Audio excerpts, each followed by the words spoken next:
Écoutez, si vous êtes tous prêts, moi je vous propose que l'on démarre cette nouvelle webconf. Donc, bonjour à tous. Je vous remercie de nous avoir rejoints aujourd'hui pour cette nouvelle webconf. Une webconf inspirante et bio-inspirée. Je reprends cette citation de Julien Serre, qui est avec nous aujourd'hui. Comme vous avez pu le voir sur l'invitation sur Meetup, on va parler d'aujourd'hui de robotique bio-inspirée et de robotique dans l'industrie. Avec nous, Julien Serre, maître de conférence en robotique bio-inspirée de l'université Aix-Marseille, hein, je ne me trompe pas, Julien. Gilles Gomia, qui travaille chez Omron Electronics et qui va nous parler de son métier passionnant et entre autres des robots que l'on trouve dans les usines connectées et qui augmentent en transportant ou en déplaçant des objets les humains dans des ateliers 2.0. Et puis Christophe Didier, CTO IoT pour l'industrie 4.0 chez IBM, qui nous transmettra également sa vision et sa passion, parce que Christophe est ultra passionné par son métier. Voilà, donc l'agenda, donc Christophe va nous faire une petite intro, j'espère qu'il ne mangera pas tout le temps d'imiter, parce que je sais que tu aimes partager. Donc Christophe va commencer cette webconf. Ensuite, Gilles continuera et nous présentera un petit peu les activités d'Omron. Et puis, apparemment, parce qu'on en parlait tout à l'heure, pendant cette période de confinement, tu n'as pas chômé. Tout le monde a voulu des robots dans leurs ateliers. Et puis ensuite, Julien nous parlera de ses recherches passionnantes. Et je me souviens, quand on a préparé ce meet-up, d'une petite fourmi qui a inspiré Julien pour ses recherches. Voilà. Christophe, je vais te donner la main pour partager ton écran. Hop. Normalement, tu vas pouvoir. Est-ce que ça fonctionne? Formidable. Hop, hop. Tac. Ça devrait fonctionner. Vous me dites si vous voyez. C'est bon? C'est bon. Ouais, ok. Donc on va parler robots, robotique, etc. Et puis avec le lien avec l'industrie. Et puis oui, Julien va étendre sur ce côté encore un peu plus avancé, recherche. Et c'est en effet un sujet extrêmement passionnant. Avec différentes dimensions. Et quand côté IBM France Lab, là, on a commencé un petit peu à se dire, tiens, on va faire un meet-up sur les robots, la robotique, etc. J'ai dit, ah, voilà le sujet parfait. Il faut absolument qu'on y aille. On peut faire raconter plein de choses dessus. Sujet extrêmement complet. Et je veux juste préciser une chose, c'est que c'est pas la communauté Meetup parisienne drivée par le France Lab qui a émis l'idée, mais c'est Mathilde à Marseille et la communauté marseillaise. Voilà, et c'est elle qui a contacté Julien qui est sur le call aujourd'hui. Voilà. Ouais, Sébastien, Mathilde, Julien, puis ça a tourné au niveau national. Ça vient en effet ex-Marseille, etc. Donc, et nous, on est enchantés de faire tourner ça au niveau national. On s'est dit qu'est-ce qu'on va pouvoir un peu raconter sur les robots. Donc, on va y aller à plusieurs parce qu'on a des axes complémentaires. Et moi, je vais me limiter, on va dire, à l'introduction. Et j'ai trouvé des choses intéressantes. Déjà, les robots, quand est-ce que commence l'histoire? On a l'impression qu'avec la science-fiction, les films, etc., on s'est dit, bon, je sais pas, il y a 50 ans, 70 ans, puis la littérature un peu plus, etc. Et on voit qu'au niveau de l'histoire, si on remonte à très, très lointain, on pourrait dire que donc Archytas de Tarente, je pense que c'est comme ça qu'on disait, 5e siècle avant Jésus-Christ, donc a commencé à faire un embryon de robot. Attention, c'est beaucoup moins sophistiqué que ceux de Gilles et de Julien. Il n'y a pas photo. Hein. Mais néanmoins, est-ce que ce ne serait pas ce genre d'objet un début de robot? Pour la première fois, ils ont imaginé une entité, on va dire, qui avait une identité un peu limitée, mais néanmoins qui pouvait déjà se déplacer, on va dire, en quasi-autonomie, avec une petite impulsion comme au départ. Mais l'objet était là, créé, il avait une possibilité de se déplacer, donc certes sur 200 mètres, hein, ce n'était pas super ambitieux au début, mais c'est la première fois quand même qu'une entité indépendante se déplaçait d'un point A à un point B, avec beaucoup moins de capteurs hein, que ce qu'on fait aujourd'hui, Mais néanmoins, il faut quand même se souvenir que là, on est quand même au 5e siècle avant Jésus-Christ, hein. Donc, au niveau technologique, hein, pour ceux qui sont à fond dans l'IT, etc., où tous les 3 mois, on a un nouveau standard qui débarque, là, on est quand même au 5e siècle avant Jésus-Christ. Donc voilà, une première tentative d'objet animé qui pourrait ressembler à un robot. Après, je saute un petit peu dans le temps parce qu'il y a plusieurs. Il y a un autre timing qui est intéressant, un autre personnage, bien sûr, c'est Léonard de Vinci. Donc là, on est en 1450, c'est pareil, c'est pas non plus hier, ça commence à un petit peu à dater, et on sait bien que Léonard avait plein de croquis, plein de protos, plein d'idées, parfois réalisées, parfois juste sur les croquis, et il avait imaginé plein de machines, parce qu'on voit dans sa description que l'homme, Léonard de Vinci, était branché donc machine, et ça ressemble fortement à nos robots d'aujourd'hui, avec la technologie de l'époque, mais néanmoins des concepts qui sont, qui sont d'actualité encore aujourd'hui, et on va dire qu'on a des évolutions, mais qui viennent de cette époque-là.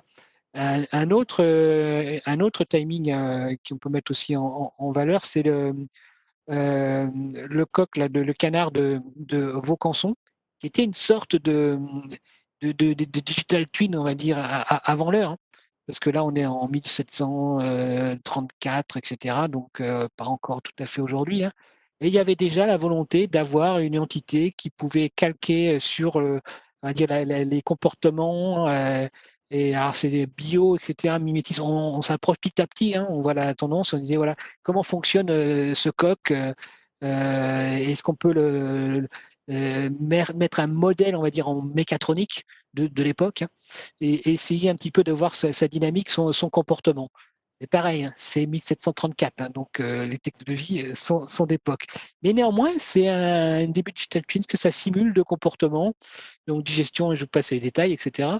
Mais c'est un début d'embryon de robot. Euh, sur ce slide-là, on se dit d'où vient le terme robot en fin de compte. Et on pense que vers les années 20, dans les années 20, donc le terme tchèque, donc robota, qui est très proche du russe, je pense, rabota. Donc travailler en russe, et c'est à peu près pareil en tchèque, hein, même base linguistique.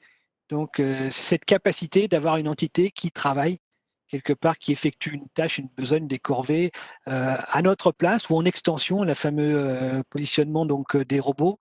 Alors dans l'industrie ou à la maison, hein, ou à titre privé ou titre professionnel, est-ce que le robot remplace l'homme, vient en extension?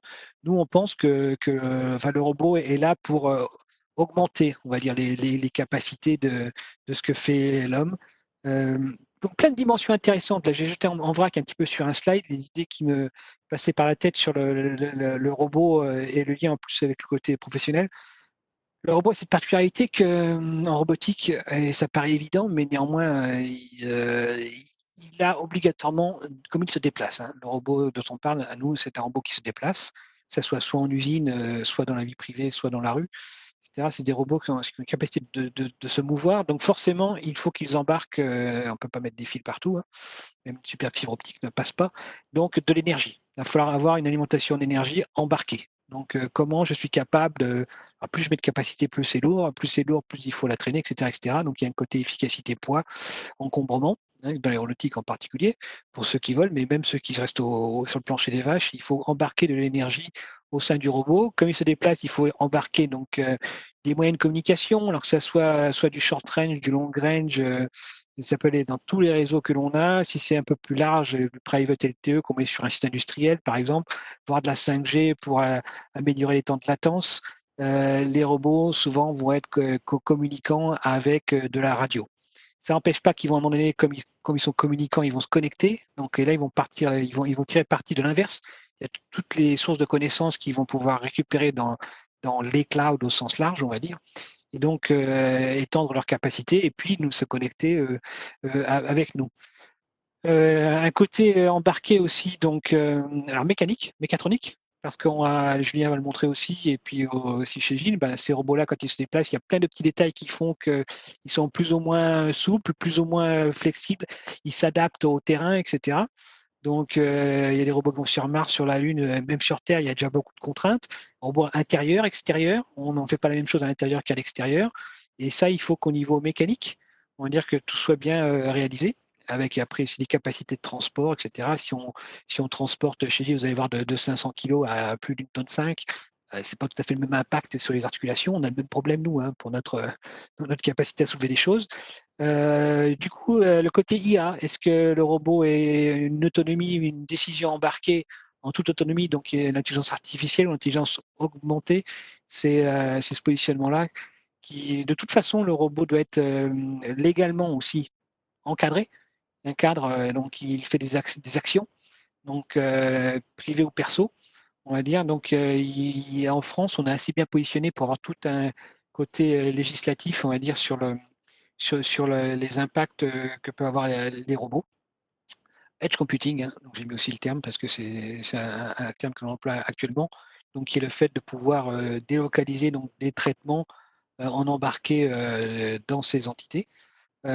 Pour la compréhension, comme il a cette intelligence embarquée, le robot, il va falloir qu'il interagisse avec son environnement. Et ça, c'est tout ce qui est capteur. Donc les capteurs est particulièrement intéressant sur ce qu'on vous raconterait Gilles et Julien, assez étonnamment.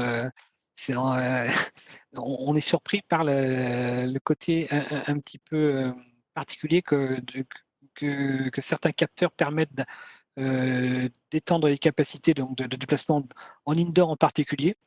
Et ça, je vais laisser Gilles et Julien le faire.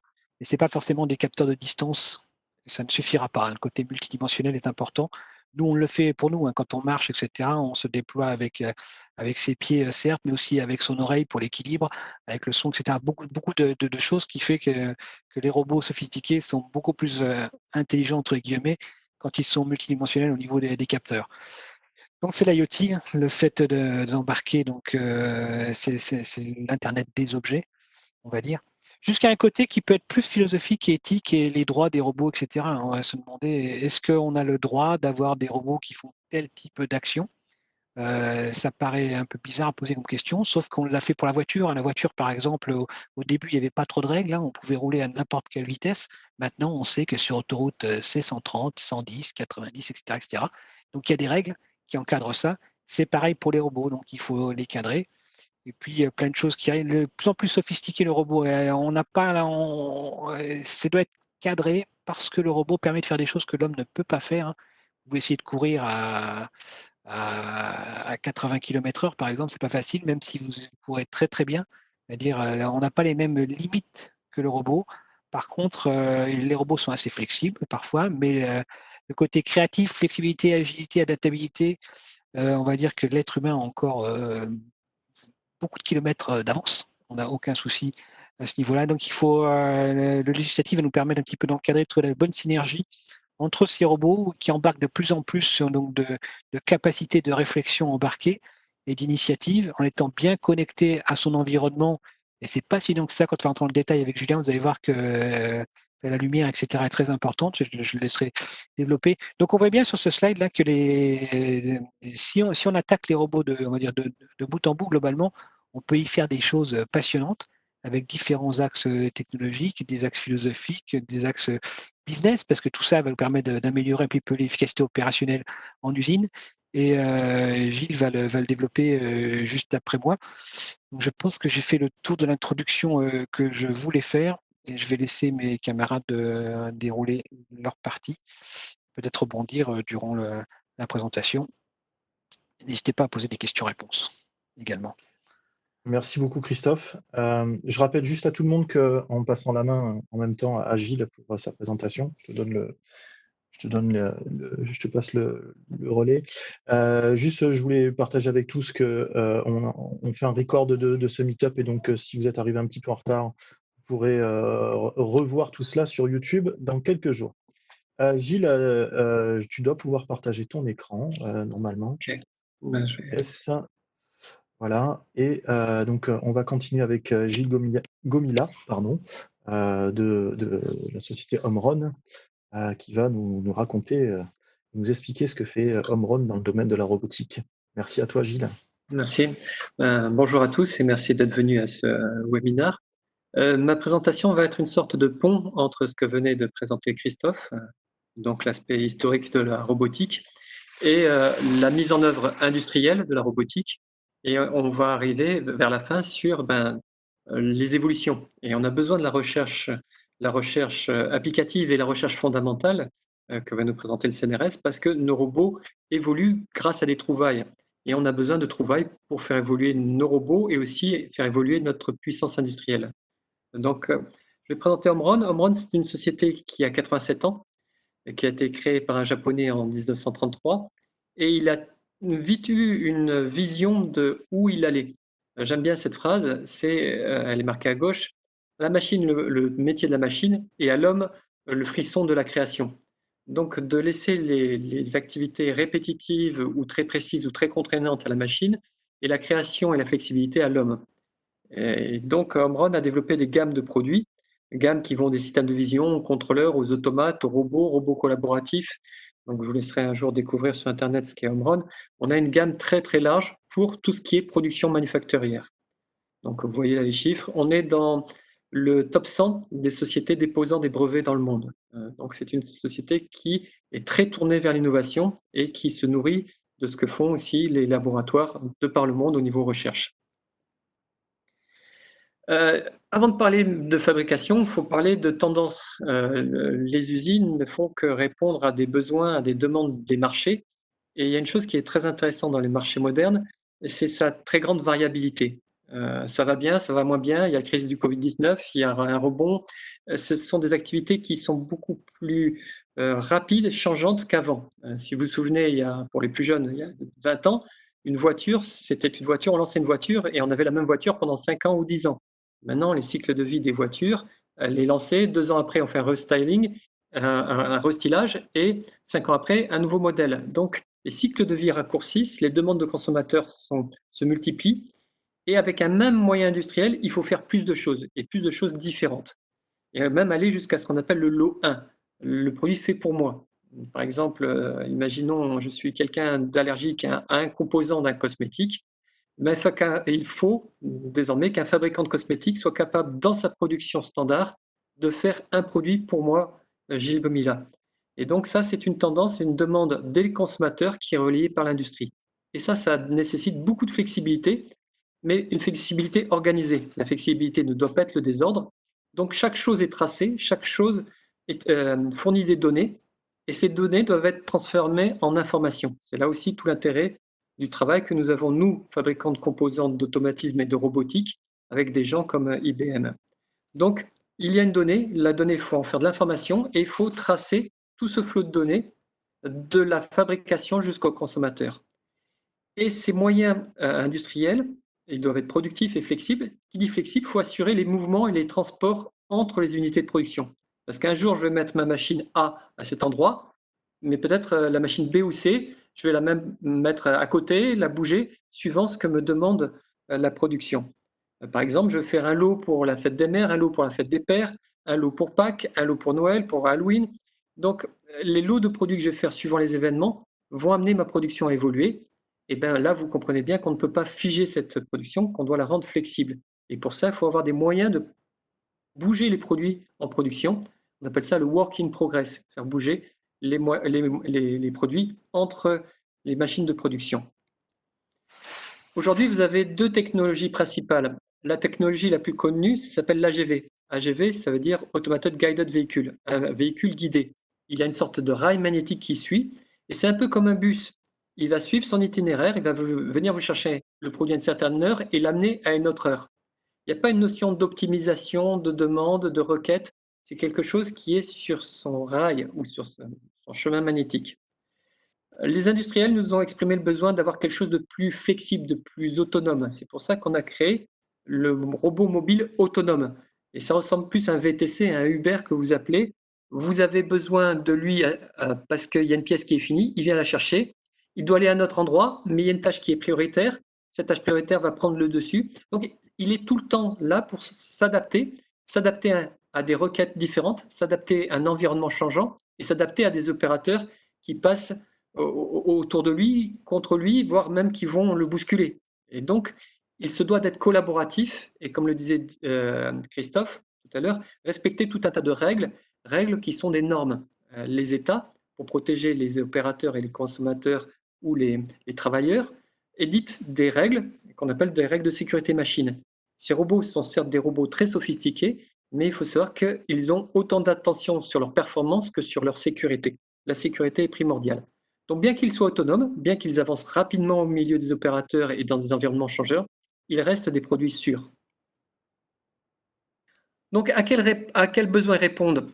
Ce sont des besoins intralogistiques, entre machines ou entre machines et un stock. Ils livrent des petits lots, on verra ça un peu plus loin. Ils s'adaptent à un environnement changeant, parce qu'en production, on va mettre un chariot là, une machine, on va le bouger, il y aura un opérateur qui va changer de position. La production, c'est quelque chose qui s'adapte. Donc, il faut que le robot s'adapte. On doit utiliser l'espace existant parce qu'il est rare de pouvoir pousser les murs, surtout dans des laboratoires pharmaceutiques ou des salles blanches semi-conducteurs où le mètre carré coûte très cher. On doit s'adapter à ce qui existe.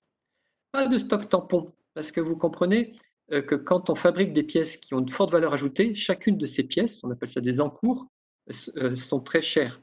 Donc moins on a de stock d'encours, plus on produit à la demande, moins il est coûteux de produire. Donc cette machine permet aussi d'éviter les stocks qui se font en amont ou en aval des machines. On appelle ça, on produit en flux tendu. Et des petits lots livrés juste à temps, c'est-à-dire que la machine produit, elle ne doit pas avoir de temps d'arrêt. Parce qu'un temps d'arrêt amène de la non-production d'une machine. Quand vous avez une ligne de production qui coûte plusieurs millions d'euros, si elle a arrêté un quart d'heure parce que les produits ne sont pas arrivés, c'est une perte financière assez importante. Donc ils sont là pour être aussi prévisibles qu'une machine, alors qu'ils sont des robots autonomes déplaçant des pièces d'une machine à une autre. Mais ils doivent être intégrés dans une production et une production prévisible.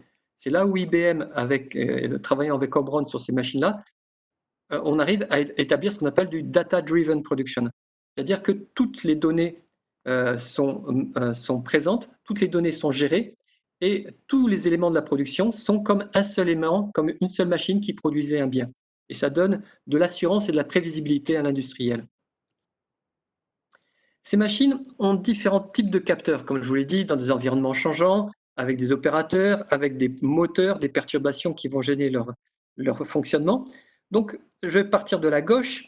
Sur des usines qui sont très grandes, avec, comme vous voyez là, des grilles, des perturbations, là, les réseaux Wi-Fi sont parfois délicats à manipuler ou sont trop dépendants de l'informatique de la société et peuvent avoir des variations. Là, on a expérimenté avec Nokia, puis après on a déployé industriellement chez Nokia un contrôle de la flotte de robots directement en 5G. Alors attention, je reviens sur ce que disait Christophe, le robot a son intelligence propre. Quand on dit qu'il est autonome, il est autonome. Cette liaison radio est là pour assurer la coordination de la flotte et pour optimiser leurs différentes missions. Donc c'est comme un chef d'orchestre qui parle à l'ensemble des robots. Et on s'est rendu compte que sur de très grands sites où on ne veut surtout pas être perturbé, la 5G a un intérêt et on l'a testé en taille réelle dans les usines de production de chez Nokia. Mais pour des sites de production plus petits, le Wi-Fi est largement suffisant et parfois on doit le relier pour s'assurer que la communication ne soit jamais coupée. Après, quand on descend d'échelle, quand on parle du robot au milieu d'un environnement, là j'ai mis au centre que des photos avec des robots, mais on aurait pu mettre des opérateurs au milieu. Là, il faut s'assurer de la sécurité. Donc, on a ce qu'on appelle des lidars, des lasers qui viennent scanner l'environnement, et on fait ce qu'on appelle du slam. Alors, ce n'est pas de la chanson pour le hip-hop, c'est le même, bien que ce soit le même nom. C'est une localisation synchronisée entre une carte que le robot enrichit tout le temps et ce qu'il voit. Il a une carte qu'il a créée au départ avec ses lasers, et cette carte, il la remet tout le temps en question. Il regarde qu'est-ce qui a bougé. Ah là, il y a un opérateur. Là, il y a une poubelle qui a été mise. Là, il y a une palette qui est laissée. Donc, il va tout le temps réactualiser cette carte. Et puis après, on a les derniers centimètres, voire les derniers mètres. Imaginez un robot qui vient fournir des wafers en silicium d'une façon très précise, à quelques millimètres. Pour assurer les derniers millimètres, on va utiliser des bandes magnétiques ou un angle métallique sur lequel il va se caler. Donc là, c'est pour les derniers centimètres ou les derniers millimètres et être précis. Donc, voilà comment ces robots sont autonomes et arrivent à évoluer dans un environnement contraignant et changeant, tout en restant en sécurité et précis. Parce que Gilles, on a l'impression que tout est carré dans les usines, etc., alors que naturellement, il y a un peu de chaos, hein, quand même, naturellement. Les usines, il y a la théorie et la pratique. Je vais vous prendre le dernier exemple. Et c'est là où on va arriver sur tout le savoir-faire que déploie Julien et ce que le CNRS a mis en œuvre. C'est que parfois les cartes, comme le dit Christophe, l'usine devient un grand désordre, avec des palettes, des chariots, et on avait un fournisseur de plateaux repas pour l'aéronautique dans les avions, en première classe ou en seconde classe, en première classe ou en classe affaires, pardon. Il y a des gens qui ont des régimes particuliers, qui sont sensibles au gluten, allergiques aux fruits de coque. Donc, quand ils sont dans leur avion, ils ont un menu particulier. Et cette société qui faisait des plateaux pour des compagnies aériennes avait dédié quelqu'un qui passait son temps avec un chariot, d'aller d'un endroit à un autre. Parfois, il se trompait. C'était très difficile. Donc, la compagnie a voulu quelque chose qui soit tracé, où on est sûr que le plateau quitte la production et va vers le bon vol, au bon endroit, avec une bonne traçabilité. Donc, ils avaient utilisé nos robots. Mais nos robots, au milieu de hangars aéronautiques, avec des plateaux, des chariots, des palettes, ils perdaient vite le nord. Et ils pouvaient perdre jusqu'à 80% de sa carte. Et bien dans ce cadre-là, on a travaillé une sorte de redondance sensorielle. C'est un peu comme l'homme, hein. Julien en parlera tout à l'heure. On a l'oreille, on a l'œil, on a le pied, on peut perdre un sens et on va se caler sur d'autres sens pour pouvoir se guider. Et bien là, sur ces robots qui perdaient 80% de leur carte, on a utilisé le plafond parce que peu de gens modifient les ampoules au plafond. Alors bien sûr, certaines peuvent griller, mais on avait une certaine tolérance et on triangulait au plafond les coordonnées des éclairages pour pouvoir aider le robot à se recaler malgré une perte massive de sa carte au sol. Donc, ce slide est là pour souligner qu'il y a une nécessaire redondance sensorielle pour des robots quand ils sont dans le chaos, comme le disait Christophe, dans l'environnement réel, qui est un grand désordre, heureusement, parce qu'il permet de la création. Mais on doit s'adapter à ce grand désordre, et pour ça, on doit faire appel à plusieurs sens.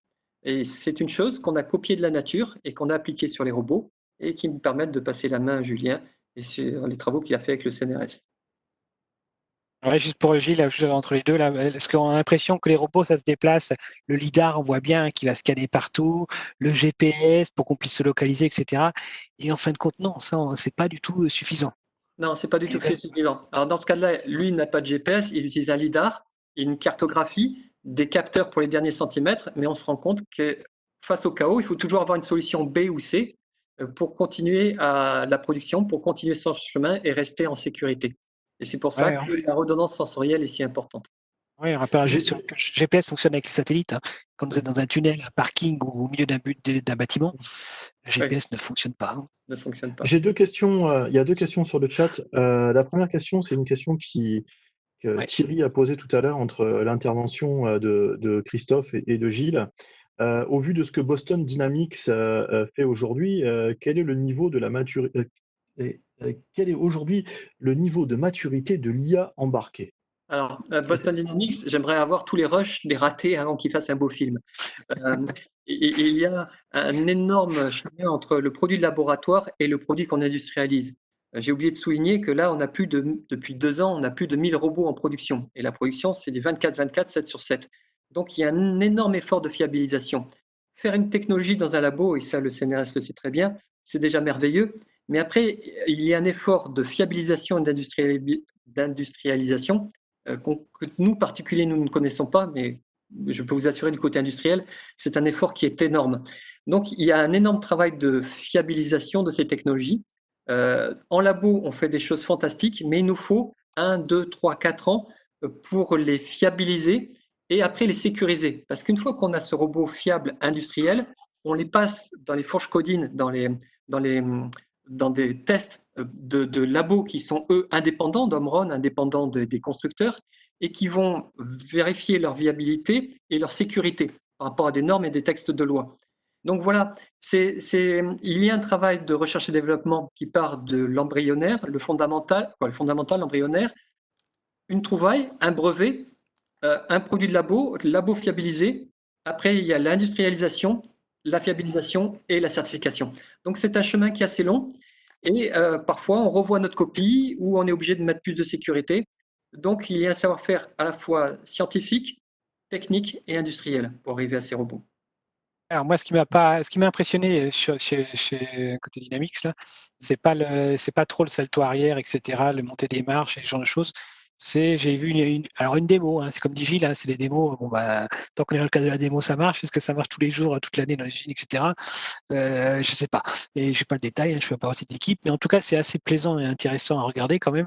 Le côté collaboratif, quand j'ai vu qu'ils ont fait une version d'une démo où il y a deux robots qui se déplacent en même temps dans un bâtiment. Il y en a un qui ouvre la porte, l'autre qui passe derrière et puis il referme la porte, etc. Donc là, on voit que deux robots ensemble, ça fait plus que des robots isolés, etc. Donc, c'était assez intéressant sur le côté collaboratif entre robots. Il y a le collaboratif, on va dire, à la cobotique, etc., avec l'être humain, et puis aussi le collaboratif entre robots eux-mêmes. Donc, ça m'avait plus impressionné plutôt que les saltos arrière et les choses qu'ils font aussi, qui sont assez démonstratifs. Mais bon. La coordination entre robots, c'est très important d'un point de vue productif. Ouais. On sait qu'on a à maximiser les choses. Et dans ces flottes de robots, là, vous voyez une image d'un robot qui est pour du 90 à 125 kg. Après, on a du 250 kg, puis on a introduit le 1 tonne 5. On sait que ces robots, là, on a un client qui veut faire 600 mouvements jour. Ces robots ont besoin d'un chef d'orchestre pour se synchroniser entre eux et aussi avoir des règles de priorité et de collaboration qui permettent d'optimiser le flux. Parce que s'ils passent leur temps à se faire face, ils perdent du temps à dire qui va à droite, qui va à gauche. Donc il faut des règles. Il y a effectivement un travail de l'intelligence locale, qui est l'intelligence embarquée dans le robot, mais il y a aussi un travail d'intelligence globale, qui prend appui sur l'intelligence locale, mais qui nécessite des sphères plus hautes et des données qui sont plus centralisées. Parce qu'après, on retombe sur des fondamentaux de business où il faut maximiser l'efficacité de la flotte de robots dans ses activités. Je suis voilà. très mais ça fait partie du jeu hein, aussi. C'est mon rôle dans ce séminaire. J'ai une autre question de Jean-Michel qui dit qu'il a entendu parler de drones volants dans les entrepôts pour faire des inventaires avec un lecteur code-barre. Est-ce possible? Point d'interrogation. Oui, ça existe, ça. Oui, c'est possible. Je confirme, ouais. C'est un sujet parce que il suffit juste de lire un code barre, c'est très rapide, ça permet le problème de la robotique au sol, c'est qu'on peut pas monter hein, en altitude. Donc le drone, la thématique du drone pour réaliser des inventaires, c'est quelque chose c'est un thème de recherche, c'est concret. Ça fonctionne. Mais je suis pas sûr que si ce soit là tout de suite existant c'est pas une réalité actuelle de la robotique dans les industries. Moi, je mettrais juste un petit point d'attention là-dessus. Quand c'est en indoor ou outdoor, hein, à l'intérieur ou à l'extérieur, quand même, ça respire un peu plus et on a plus de degrés de liberté, on va dire, surtout à la campagne, etc. Hein, donc là, on peut s'étendre les bras tranquillement. En intérieur, il faut quand même faire attention. Nous, on fait naturellement attention, on ne tape pas dans les murs, dans les poteaux, dans les chaises, etc. Ça nous paraît naturel. Le robot, pareil. Quand c'est un objet qui vole et qui se déplace à l'intérieur d'un bâtiment, il faut qu'il fasse attention, pareil, à quand il est pile devant le code barre, etc. C'est super. Quand le code barre est un peu décalé, déjà ça pose problème, etc. Et puis, il ne faut pas qu'il prenne les poteaux. Et il y a un petit point d'attention particulier, c'est que du coup, la tendance, c'est quand même de dire que ces zones là où il y a des entièrement automatisées par des robots volants, on va dire, je pense que c'est des zones où l'être humain ne se balade pas. Parce que au niveau risque, c'est assez compliqué. Donc, on va voir cet équilibre-là à trouver entre est-ce que je mélange les êtres humains et les robots avec toutes ces contraintes-là.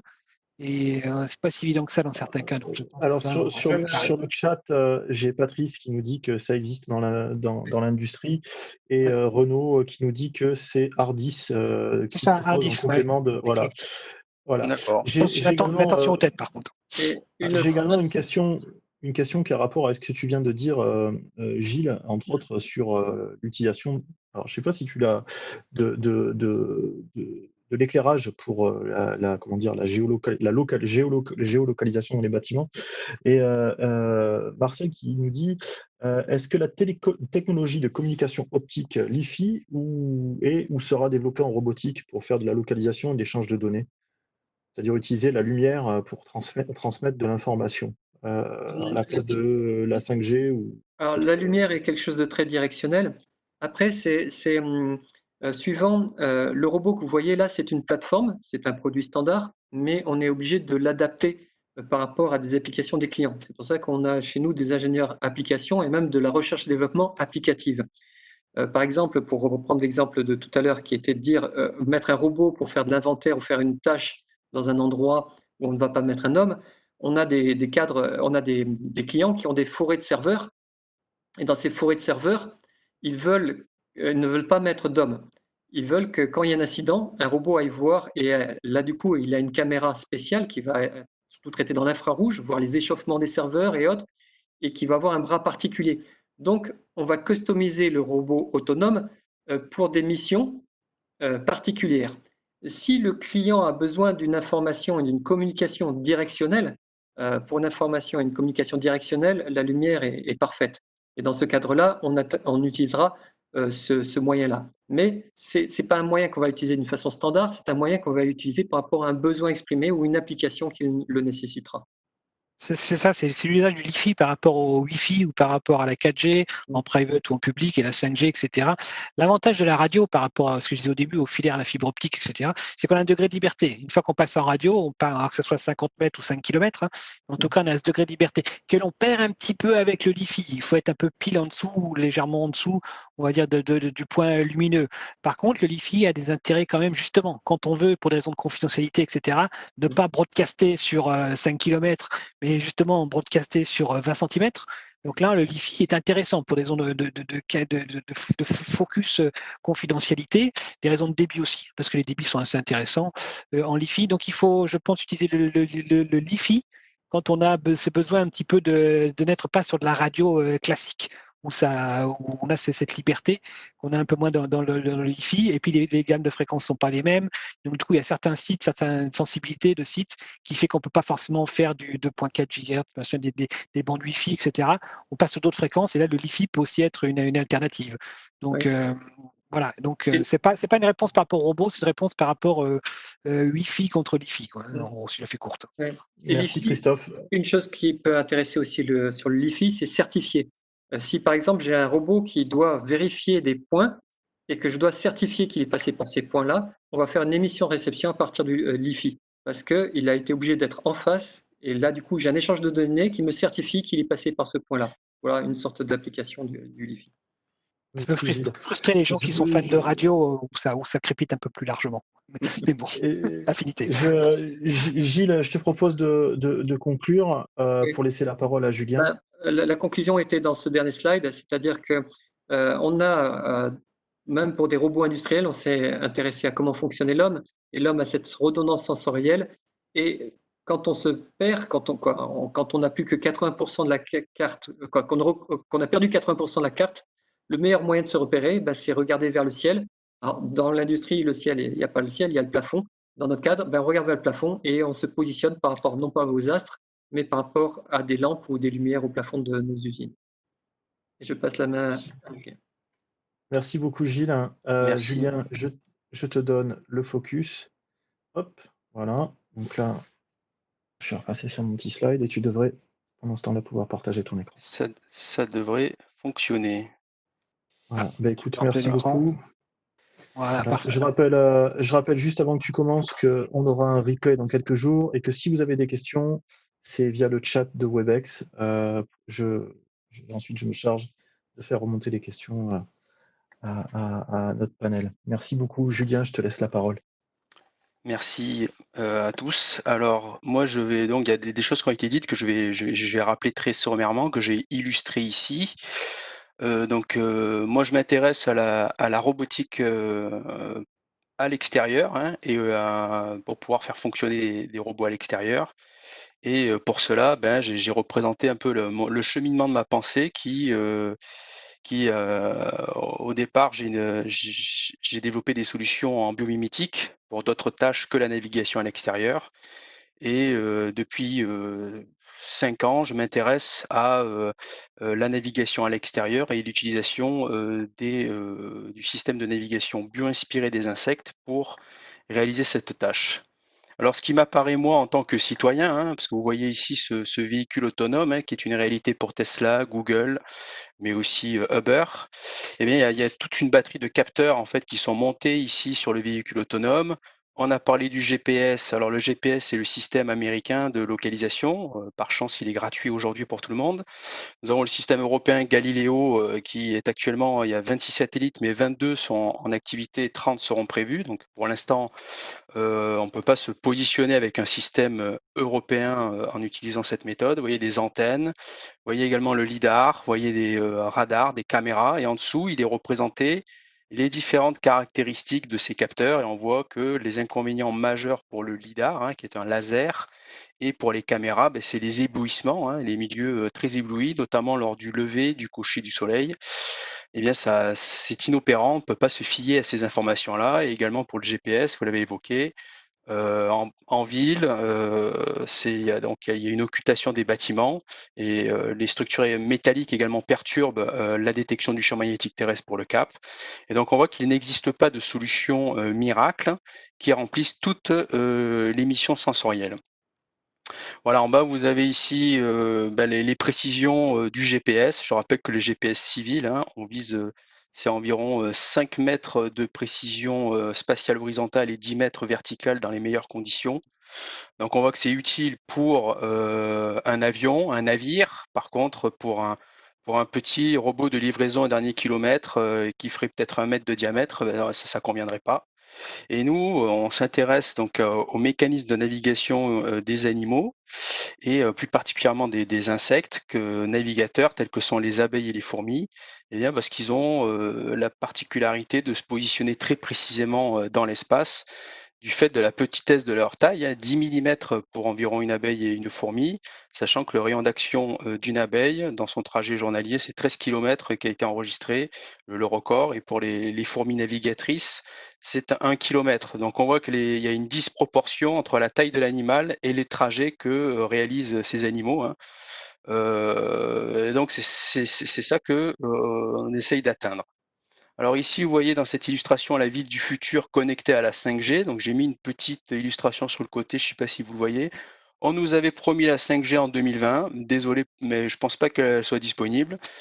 Pour moi, l'installation de la 5G sera opérationnelle dans 10 ans, en 2030, avec un déploiement massif. Donc peut-être que ce sera complètement opérationnel en 2030.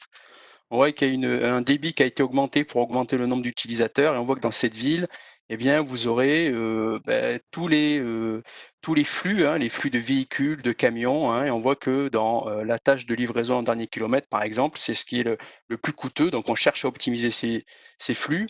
Il y aura également des piétons, il y aura également des petits robots qui vont circuler, il y aura aussi des trottinettes électriques qui vont circuler, tous les nouveaux moyens de mobilité en ville que l'on observe aujourd'hui. Vous savez très bien que c'est un petit peu incontrôlé et incontrôlable tout ça, donc il faudrait surveiller tout ça de plus près, optimiser les flux. Et moi, ma crainte en tant que citoyen, c'est que se passerait-il en situation de blackout? Alors qu'est-ce qu'un blackout? C'est un blackout lié à une panne des antennes, une panne d'énergie, ou alors des actions malveillantes. On peut brouiller les ondes, des actions de terrorisme, des actions on peut spoiler les signaux aussi qui sont émis par les GPS, et donc ça génère de la désorientation au niveau des robots, et je pense qu'on ne pourra pas accepter qu'un robot s'arrête d'un coup comme ça au milieu de la route ou s'arrête au milieu des trottoirs, et il faut garantir aux citoyens que le robot va toujours s'en sortir. C'est un petit peu comme la première fois où j'ai vu un robot tondeuse. Donc les gens dans les rues, ils auront peur de ces nouveaux robots qui circuleront. Et moi, quand j'ai vu une robot tondeuse, on a envie de jouer avec, de voir un peu ce qu'il fait, comment il réagit, et on se rend compte que finalement, tout est prévu. Le robot s'arrête si on est proche de lui. Et comme l'a évoqué Gilles, chez l'homme, on observe qu'il y a différentes modalités sensorielles qui sont impliquées dans le contrôle de sa posture, que c'est la vue, c'est la plante des pieds, la pression, c'est aussi le sens de l'équilibre de l'oreille interne. Donc on voit qu'il y a 3 modalités sensorielles qui rentrent en ligne de compte, et c'est vrai que les industriels recherchent la possibilité d'avoir 2 ou 3 fois la même information par différentes modalités sensorielles. Et comme il l'a évoqué Gilles aussi, ben, les robots qui évoluent en ville, hein, j'ai un industriel de Cahors qui avait fait des essais dans la ville de Montpellier, je crois, et même constat, c'est-à-dire même le SLAM qui cherche à reconnaître les lieux et à se repositionner sur la carte, mais 80% du temps, il n'y arrive pas. Donc c'est important de trouver des solutions alternatives. Et donc c'est pour ça que moi je suis un bioroboticien et je cherche à comprendre les modalités sensorielles qui sont utilisées par les animaux et plus particulièrement les insectes. Pourquoi? Bah, d'abord parce que c'est un intérêt biologique de mieux comprendre comment fonctionnent ces animaux, mais aussi d'apporter des solutions innovantes à des tâches qui sont réputées difficiles, hein. S'orienter dans l'espace à l'extérieur, c'est difficile, les conditions sont très changeantes. Et vous voyez ici le biomimétisme. Moi, si je parle de cette fourmi navigatrice du désert qui est étudiée depuis 120 ans, donc c'est une fourmi qu'on trouve dans le pourtour méditerranéen, essentiellement dans les pays du Maghreb et en Andalousie et en Grèce. Et cette fourmi qu'on appelle Cataglyphis, ce genre de fourmi, n'utilise pas de piste phéromonale comme les cousines qu'on a en France, hein. Et donc, elle utilise uniquement sa vision aux heures les plus chaudes de la journée pour réaliser des trajets de plusieurs kilomètres quotidiens. Elle se déplace très vite parce qu'il fait très chaud au sol et elle n'utilise que sa vision. Donc vous voyez, elle n'utilise pas de GPS, elle n'utilise pas de signaux, elle n'utilise pas d'ondes, elle utilise, du coup c'est imbrouillable et puis elle peut pas tomber en panne d'électricité aussi non plus parce que la lumière naturelle, c'est pas un mécanisme qui peut tomber en panne. Et donc l'insecte exploite une lumière qui est naturellement présente, qui est gratuite et qui tombe du ciel. Et donc pour cela, il suffit de comprendre cette exploitation pour essayer de copier ce système de navigation. Il faudrait couper le soleil, mais ça c'est prévu, mais pas tout de suite. Ah oui, alors couper le soleil, c'est une très bonne intervention, Christophe. Alors c'est vrai que l'être humain est très mauvais en fait vis-à-vis de l'éblouissement, hein. Donc l'être humain, il voit sur 10 puissance 5 hein, de variation de la pleine lune jusqu'au... on est très ébloui, on peut pas regarder directement le soleil, hein. Donc c'est 5 puissance de 10, elle est clairement. Alors les insectes, c'est 10 puissance 7, donc c'est 7 décades de luminance. C'est-à-dire que d'abord, un insecte, c'est une vision panoramique, donc c'est tout le temps ébloui par le soleil. Et ça voit au niveau basse luminosité 100 fois mieux que nous, hein. Donc ça, voilà, c'est pour ça que je dis le chat voit 10 fois mieux que nous. Et les insectes navigateurs de nuit voient 100 fois mieux que nous, en fait. Moi, c'est pour ça que comprendre la photodétection, la transformation de l'information visuelle chez l'insecte, eh bien ça présente un intérêt au niveau robotique pour créer des nouveaux capteurs innovants. Donc, vous voyez ici, j'ai mis insecte humain. L'insecte, il a la particularité, moi je me suis posé la question de pourquoi l'insecte privilégiait ici l'UV au détriment de l'infrarouge. Une des réponses, vient de l'information qui tombe du ciel, hein. Donc vous avez ici une photo de la voûte céleste pris avec un filtre polarisant, donc qui va sélectionner l'angle de la vibration électromagnétique de la lumière. Alors le ciel nous apparaît bleu, mais il émet énormément, oui, c'est détectable, hein, donc il émet de l'ultraviolet. Et c'est cet ultraviolet polarisé qui tombe du ciel, hein. C'est une interaction entre la lumière directe du soleil et l'atmosphère. C'est ce qu'on appelle le phénomène de diffusion de Rayleigh. Et c'est pour ça que vous voyez cette espèce de bleu homogène, mais il rayonne du bleu en lumière polarisée et de l'ultraviolet en lumière polarisée. Voilà, en tout et pour tout, il y a environ 7% d'ultraviolet qui tombe au sol directement, et après, une fraction de ces 7% qui est diffusée par la voûte céleste. Donc j'ai mis une petite ici, une illustration, là, je ne sais pas si vous la voyez ou elle est cachée. Faut que je déplace ça pour voir. Voilà. Donc vous avez ici l'observateur avec le soleil ici qui suit un trajet, et la diffusion de relais génère des anneaux concentriques comme cela.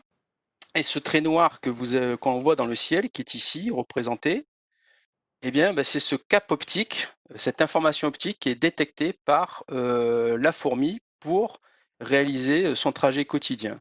Et donc, vous voyez ici le trajet de la fourmi qui fait un chemin ici d'environ 600 mètres de mémoire, arrivée à cet endroit-là, vous voyez, elle rentre directement au nid et au total, elle peut faire des trajets d'environ 1 km. Et nous, ce que nous avons fait au laboratoire, c'est qu'on a tenté de reproduire ce système de navigation. Pour ce faire, il a fallu refaire 2 instruments de navigation. Un premier instrument qui détecte le cap, qui est le cap céleste, hein, donc c'est ce trait noir qui est détecté mais en ultraviolet, au moyen de 2 petits yeux rotatifs qui font tourner des filtres rotatifs. Donc il y avait seulement 2 pixels UV, 374 points de mesure, pas de lentille focale. Donc on prenait tout ce qui tombait du ciel avec un cône de 120 degrés par pixel et nous avons atteint une précision de 0,4 degrés. Donc cette précision est compatible avec les contraintes de la robotique de service. Et ces conditions-là étaient, cette précision-là était similaire, même si le niveau il y avait des nuages. Et les ultraviolets sont relativement insensibles à la couverture nuageuse. Et donc, le visible, lui, est détruit par la couverture nuageuse, alors que l'ultraviolet continue de traverser les nuages. Donc, nous avons réalisé des essais en indice UV au printemps et en hiver. Ça fonctionne très bien. Même sous faible indice UV, on arrive à retrouver ce cap. On a fait ceux du nuage. On n'a pas encore fait brune et brouillard. Hein. Excusez-nous parce que la météo marseillaise est relativement clémente. Pas facile. Voilà. Par contre, nous avons aussi fait sous la canopée, c'est-à-dire des feuillages. Donc, quand vous avez un patchwork avec des arbres qui font des feuillages et que vous avez, par exemple, 60% du ciel qui est visible, comme ça, ben on arrive quand même à voir ce trait. Et donc, c'est très, très robuste, même si on doit naviguer avec des occlusions qui seraient faites par des immeubles ou faites par des arbres. Voilà. Julien, j'ai une question, mais c'est parce qu'on parle de voûte céleste. Oui. La voûte céleste, elle bouge, c'est-à-dire que ce trait dans le ciel, est-ce qu'il se déplace? Alors, Et la question, c'est comment tout la à fourmi fait. compense, en fait? Alors tout à fait. Alors d'abord, on montre que les insectes ne dérivent pas dans l'espace. Ils savent exactement. Ils savent exactement. Hein. Je pense qu'ils utilisent une sorte de tableau de correspondance où on sait qu'ils ont des phases d'apprentissage, hein, c'est-à-dire ce qu'on appelle pour la fourmi des learning walk ou alors des learning flight pour les insectes. Donc il y a une espèce un processus de calibration qui s'opère. Et d'un jour ou l'autre, d'un jour à l'autre, la trajectoire du Soleil n'est pas différente en fait, hein, elle varie très peu.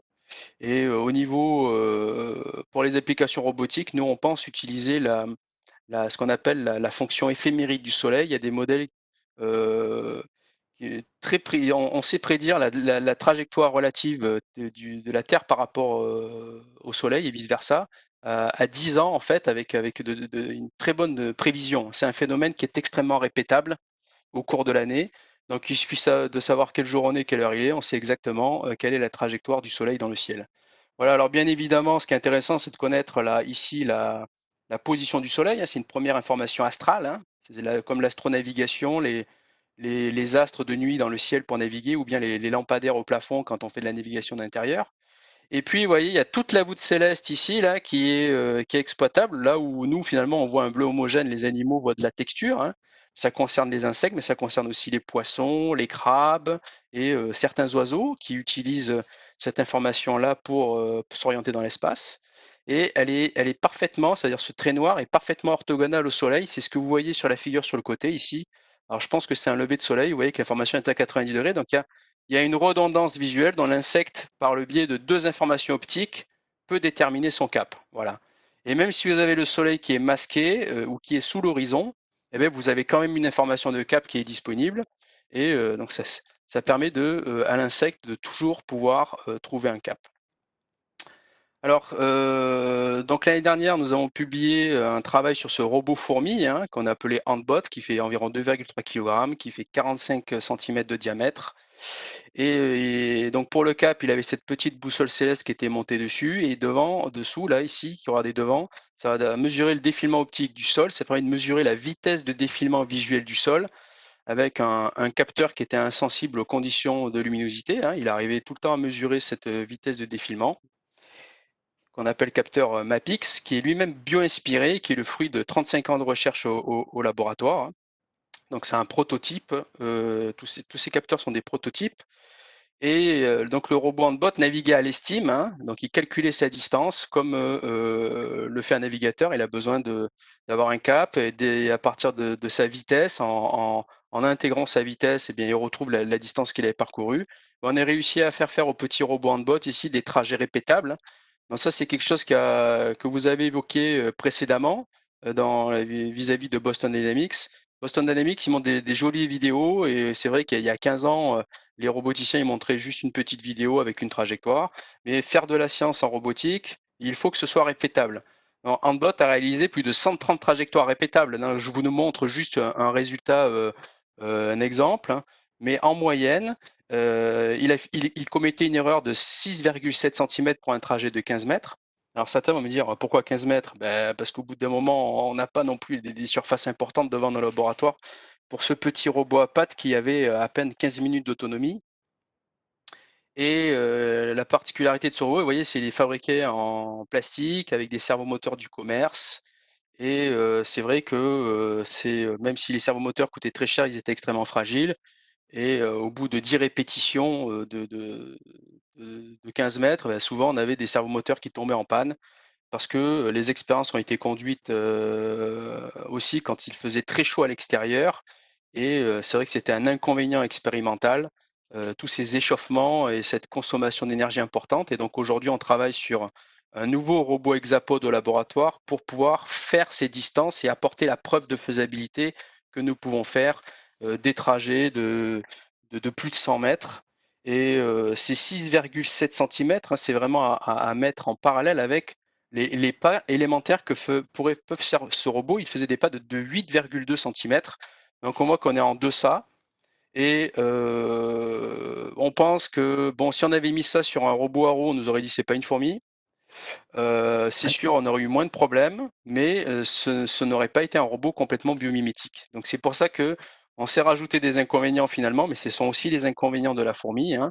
Faut savoir que une fourmi, elle stabilise sa tête quand elle marche, de la même manière que l'être humain, quand il marche, il stabilise sa tête. Et faire ça sur un robot à pattes, c'est plus difficile que de le faire sur un petit robot à roues qui dispose uniquement d'un plan horizontal qui, dans l'altitude, ne varie pas.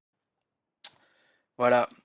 Alors aujourd'hui, donc ça fait 1 an qu'Handbot a été construit. Handbot a été primé par la communauté des systèmes embarqués en France en novembre dernier. Donc j'étais très heureux de recevoir ce prix au ministère de l'économie et des finances. Voilà.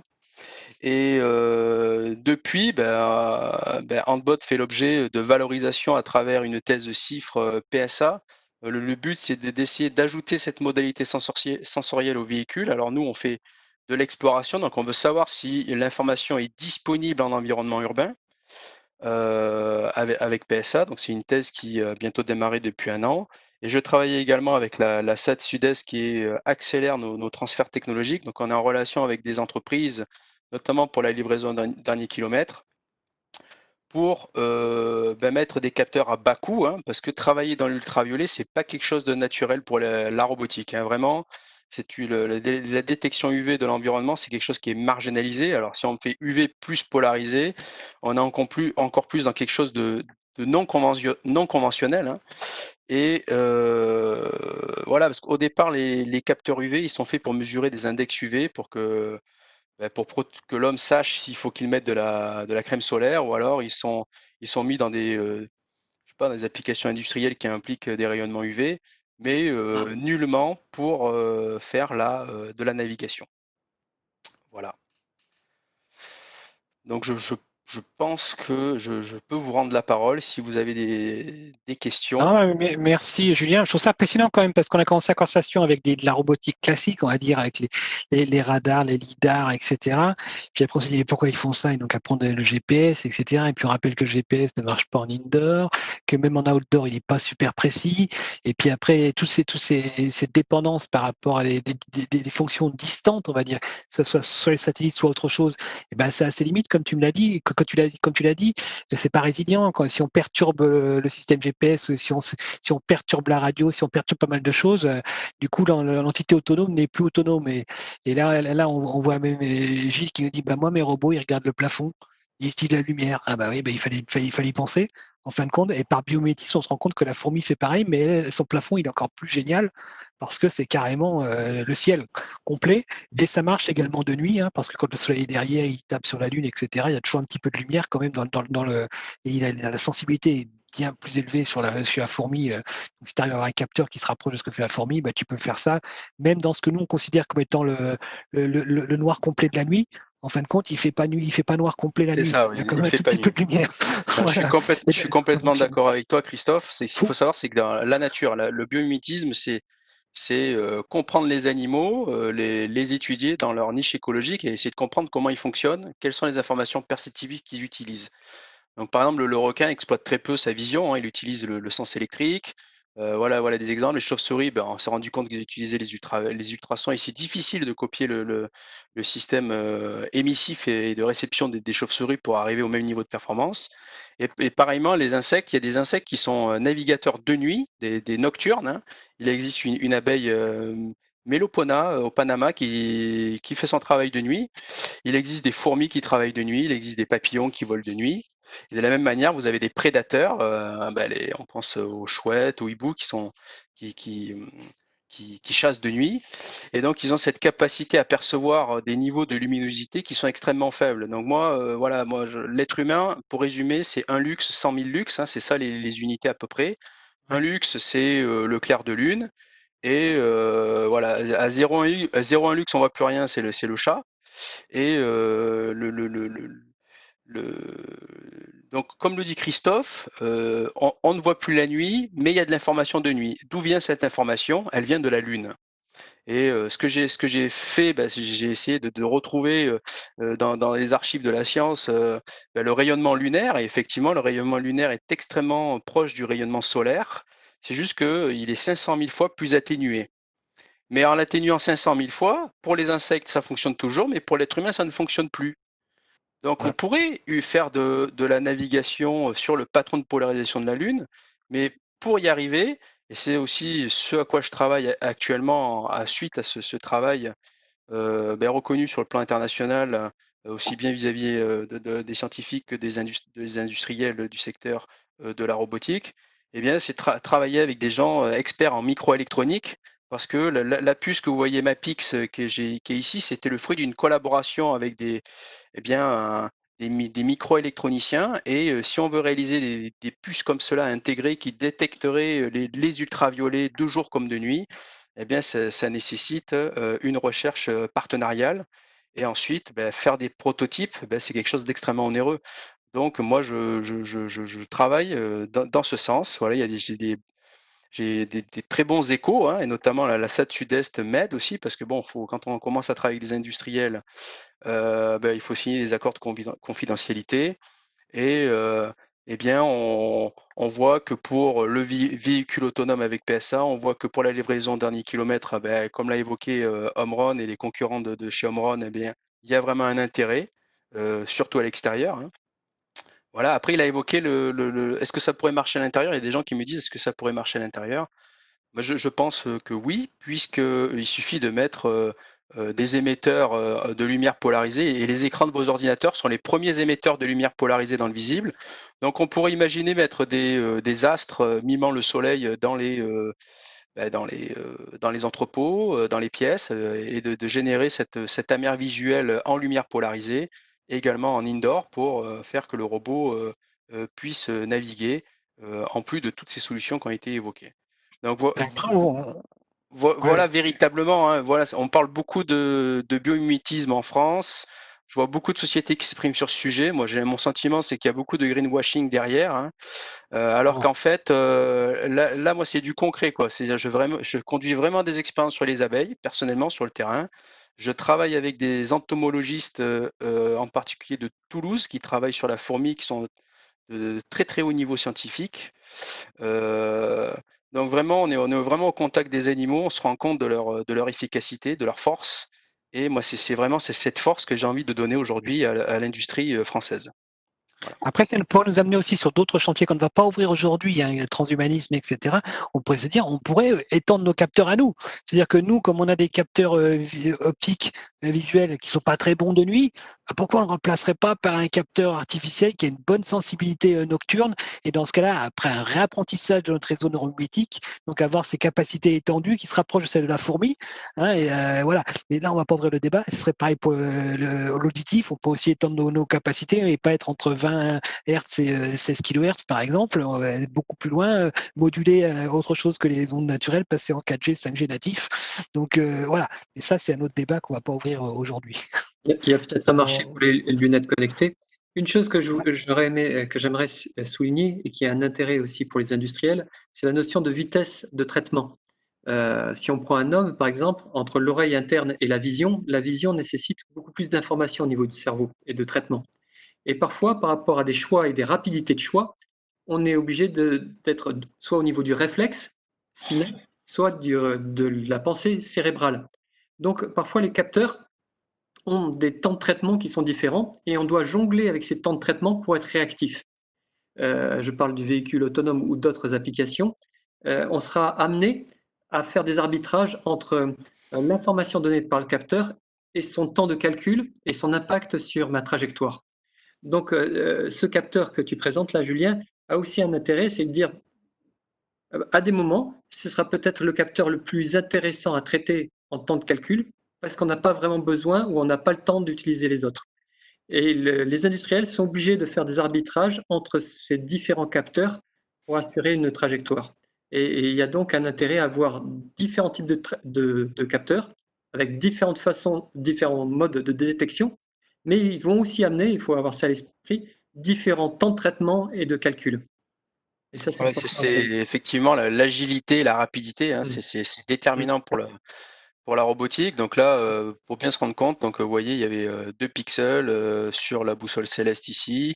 Il y en avait 12 sur celui du bas. Donc nous, voilà, dans le mode de construction des prototypes tels que vous voyez ici, on a une approche parcimonieuse, donc à 14 pixels. Donc autant vous dire qu'en termes de ressources calculatoires et de traitement, on est sur des choses qui sont insignifiantes en fait pour un robot tel que Gilles les construit dans sa société. Hein.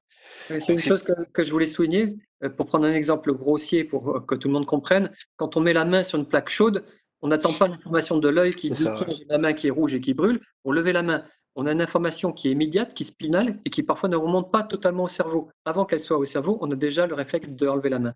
Eh ben, c'est la même chose dans les machines. On a besoin parfois de capteurs très simples et un temps de réaction rapide. Une bonne illustration d'un intérêt du edge. Tout ce qui est edge, en fin de compte, la latence est importante. Latency, donc c'est un des drivers du edge. Et j'allais rebondir sur la même chose. Le capteur léger est importante. Ouais. Léger en temps de processus. De bout en bout, aller-retour. J'ai une question. Il y a une question dans le chat, mais avant, j'ai une question pour Julien, parce que la question qui est dans le chat est plus pour Gilles, je pense. Est-ce qu'on peut faire l'analogie entre un sextant qui utilise la lumière visible et qui a servi pendant très longtemps à l'humanité à naviguer et à se géolocaliser au milieu des mers et ton travail avec le handbot et ce que vous faites dans le domaine de l'ultraviolet, parce que c'est un petit peu un sextant, mais qui utilise une lumière qu'on ne voit pas en fait. Alors tout à fait, le sextant, donc ça utilise la position du soleil pour savoir où on se trouve sur Terre. Hein. Donc c'est un peu la même chose là. Alors moi je pourrais évoquer avec vous l'incroyable histoire de la civilisation viking qui a conquis l'Europe entre le 8e, je crois, et le 12e siècle. Et ces Vikings en fait ne disposaient pas de la boussole. Hein. Ils sont partis du Danemark et ils sont allés conquérir le Royaume-Uni, la mer Baltique, ils sont descendus jusqu'en Europe en bas, hein, la partie latine de l'Europe. Oui. Et d'après les dernières recherches, ils seraient allés aux États-Unis. Ouais.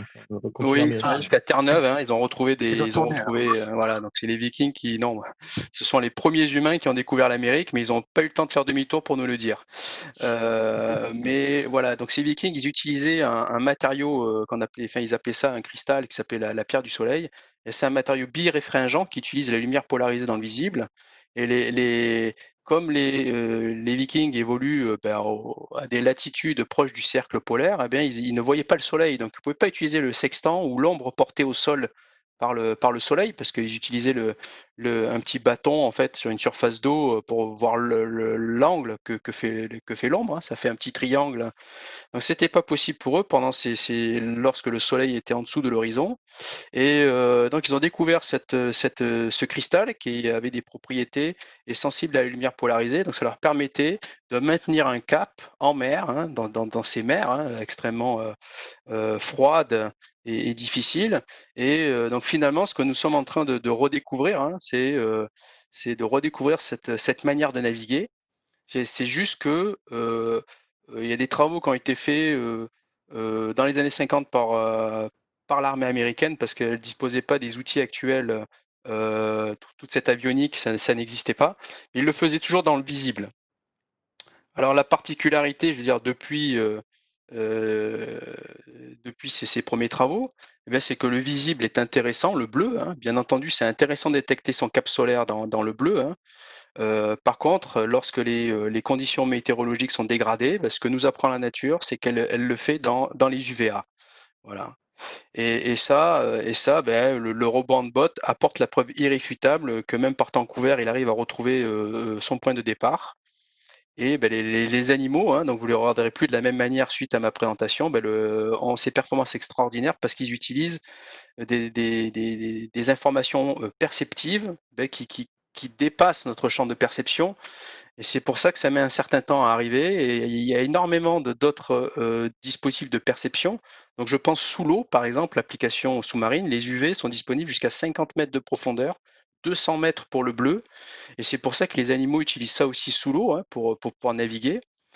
Pour l'instant, il n'y a pas eu de réalisation robotique, il y a eu quelques mesures qui ont été faites, mais on voit que là où l'information est disponible, la nature l'utilise et je pense que véritablement, moi, ça fait partie vraiment, c'est mon axe majeur de recherche que d'incarner ça sous toutes ses formes pour répondre aux problèmes des industriels aujourd'hui, quoi. Tu vas nous faire un handbot qui nage. Enfin, ça sera peut-être pas une fourmi. Mais j'ai identifié des gens qui font des robots à Marseille aussi, parce qu'on a la chance quand même d'avoir. Il y a tout un tas d'entreprises. Ouais. Donc pour l'instant, je me concentre sur le terrestre et bon, après j'essaierai aussi dans l'aérien. Pourquoi l'aérien? Parce que dans l'aérien, voilà, il y a beaucoup de besoins au niveau d'inspection d'ouvrages d'art, de construction métallique, de lignes électriques. Et là, par contre, là, tout ce qui utilise les ondes radiométriques, le champ magnétique, tout ça, ça fonctionne pas. Les champs électriques sont trop intenses, alors qu'en fait, l'ultraviolet n'est pas perturbé. Donc, c'est une manière, en fait, aussi de pouvoir stabiliser un drone en vol et de donner un cap à un drone. Voilà le genre d'application, mais voilà, nous, le robot Handbot, ça a été très difficile de trouver une. Voilà, vous voyez, le système visuel, il est quand même assez gros sur le dessus. Il fait 2 kilos. Je vous dis, il a une endurance de 10 fois 15 mètres. Après, il y a peut-être des choses à réparer, hein. Voilà, ça a été construit avec les moyens du bord, hein. Je dirais la pièce la plus chère, ça a été la cellule UV, un capteur UV, un pixel, ça a coûté 75 €, donc c'est hors de prix en fait. Alors qu'une LED ultraviolette, ça coûte pas cher. Le visible, c'est cadeau, hein. Vous pouvez acheter ce que vous voulez dans le visible. Et dans l'ultraviolet, en fait, il y a très très peu de produits disponibles. Et donc, on cherche des solutions, des matériaux, des partenariats pour pouvoir supprimer, vous voyez, la partie rotative, parce que la partie rotative, les yeux des facettes des insectes ne tournent pas sur eux-mêmes, hein. Et donc notre idée, quoi, c'est vraiment de copier le motif de l'œil composé de l'insecte.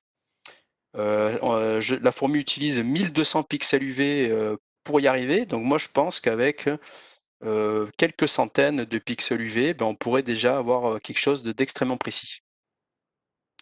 Merci Julien. Il est 14h45, je suis désolé, mais on est bon en timing. On est bon en timing. Il y avait encore une question de Stéphane Ferré, mais Gilles, je pense que je te la renverrai, qui voulait savoir si on savait évaluer le gain, la consommation énergétique et l'usage des robots par rapport à une usine avec des humains. C'est-à-dire, est-ce qu'on a des métriques sur est-ce qu'une usine entièrement robotisée dépense moins d'énergie qu'une usine dans laquelle il n'y aurait que des humains? C'est une bonne question. On trouve un peu d'éthique après à développer. Donc, je vous propose qu'on réponde à cette question à la fin du replay que vous trouverez sur YouTube. Je verrai avec toi, Gilles. En tout cas, je vous remercie à tous pour avoir partagé avec autant de passion votre quotidien et vos entreprises, entre autres, je pense à Gilles et à Christophe. Merci pour Julien, l'invitation à j'espère. tout le monde et pour les questions aussi, parce que on voit que c'est toujours intéressant d'être en mode interactif et de répondre à vos questions. Ça, c'est Voilà. bien. Merci à tous. Et je voudrais remercier Mathilde qui est en ligne, mais dont on ne voit pas l'image, mais pour avoir trouvé cette opportunité de partager avec toi, Julien, aujourd'hui, ce sujet passionnant, Made in France. Exactement, moi je milite pour le Made in France et c'est pour ça que Voilà. on est les seuls, je dis bien, il faut comprendre qu'en Europe, alors aujourd'hui le bilan c'est, il y a un laboratoire américain, une start-up aux États-Unis qui travaille sur un produit avec des caméras dans le visible. J'ai identifié 9 laboratoires de recherche en Chine, 2 qui conduisent des travaux biomimétiques. Et nous, en Europe, en fait, nous sommes les seuls académiciens. On est la seule équipe de recherche qui cherchons à construire en fait une boussole céleste bio-inspirée. Voilà. Donc ça, pour moi, je suis très heureux de pouvoir rendre à l'Europe, puisque les Vikings maintenant font partie, en grande partie de l'Europe. Donc vraiment, je suis très content de relocaliser cette invention sur le vieux continent. Merci beaucoup à vous trois. Merci Mathilde pour l'opportunité de discussion aujourd'hui. Je vous souhaite à tous une excellente fin de journée.